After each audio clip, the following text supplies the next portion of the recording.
بسم اللہ الرحمن الرحیم ناظرین، جیسے کہ میں نے آپ کو پہلے بھی بتایا، کچھ ایسی امپورٹنٹ سٹوریز کے ساتھ میں آپ کے سامنے حاضر ہوتا رہتا ہوں، اور آج بہت امپورٹنٹ سٹوری ہے میرے پاس.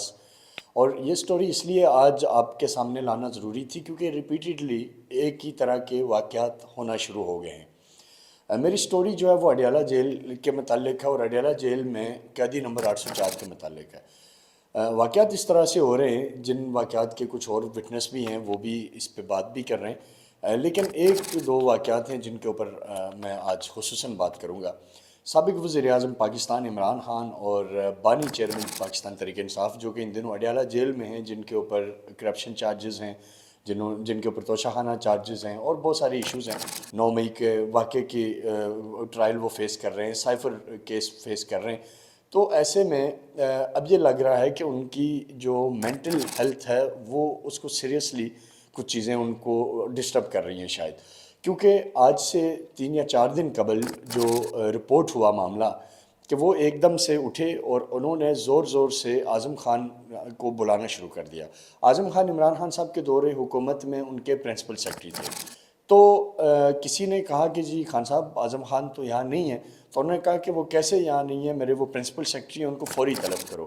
تو اس پہ انہوں نے کہا کہ سر وہ اب پرنسپل سیکرٹری نہیں ہیں، وہ تو اس وقت پرنسپل سیکرٹری تھے جب آپ پرائم منسٹر تھے.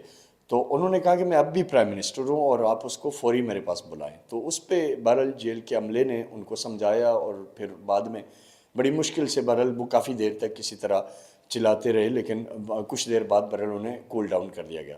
اس کے بعد جو دوسرا جو معاملہ پیش آیا، جو کورٹ میں پیشی تھی، جرنلسٹ بھی موجود تھے، باقی لوگ بھی موجود تھے. تو عمران خان صاحب نے ایک دیوار کی طرف دیکھا جس دیوار پہ کوئی کیمرہ نہیں تھا، لیکن ہاتھ ہلاتے ہوئے انہوں نے کہا کہ جی کرنل صاحب میں عمران بول رہا ہوں. تو اس سے وہاں جو لوگ موجود تھے وہ بھی تھوڑے سے حیران ہوئے کہ یہ کس کو اشارہ کر رہے ہیں، کیونکہ دیوار میں تو سمپل دیوار ہے، وہاں کوئی کیمرہ بھی نہیں لگا ہوا. اس کے بعد تیسرا واقعہ آپ سب لوگوں نے رپورٹ کیا ہوگا کہ الیکشن کمیشن کے عملے کو خان صاحب نے کہا کہ میں تم سب کو سسپینڈ کر دوں گا. تو وہ پھر ظاہرہ ہنستے رہے، انہوں نے کہا جی کیسے سسپینڈ کر دیں گے، اب تو پرائم منسٹر نہیں ہے. تو لیکن وہ تاثر وہاں بھی گیا کہ جی کوئی پرابلم ہے. اب اس کے بعد آج کی جو معاملہ رپورٹ ہوا ہے، آج کا معاملہ یہ رپورٹ ہوا ہے کہ آج بھی سماعت کے دوران عمران خان صاحب وہاں پہ بہت زیادہ غصے میں تھے، اور پہلے انہوں نے کہا کہ جی میرے لیے لائیو سٹریمنگ کا بندوبست کیا جائے. تو کسی نے کہا کہ سر لائیو سٹریمنگ تو یہاں نہیں ہو سکتی کیونکہ کورٹ ہے اور عدالت ہے، یہاں تو چند جرنلسٹ ہیں جو آتے ہیں، بات سنتے ہیں، رپورٹ کرتے ہیں. تو اس پہ انہوں نے کہا جی نہیں، میں زمان پارک سے بھی لائیو سٹریم کرتا تھا، تو میرے لیے یہاں بھی لائیو سٹریمنگ کا بندوبست کیا جائے. لیکن بہرحال الٹیمیٹلی بعد میں ان کو بڑی مشکل سے سمجھایا گیا کہ سر آپ زمان پارک میں نہیں ہیں، آپ اڈیالہ جیل میں ہیں. تو یہ مے بی کہ وہ خود کر رہے ہوں گے، یا یہ خدا نخواستہ کوئی مینٹلی ایشو ہے، اس کے لیے انہیں پراپر چیک اپ کی ضرورت ہے. کیا معاملہ ہے یہ تو میں زیادہ ڈیٹیل، ظاہر ہے کوئی وہاں موجود کوئی ڈاکٹر جائے دیکھے تبھی وہ بتا سکتا ہے کہ ایشو کیا ہے. لیکن بہرحال یہ ایک ایشو ہے، پچھلے کئی دنوں سے ہے، اور یہ چل رہا ہے معاملہ.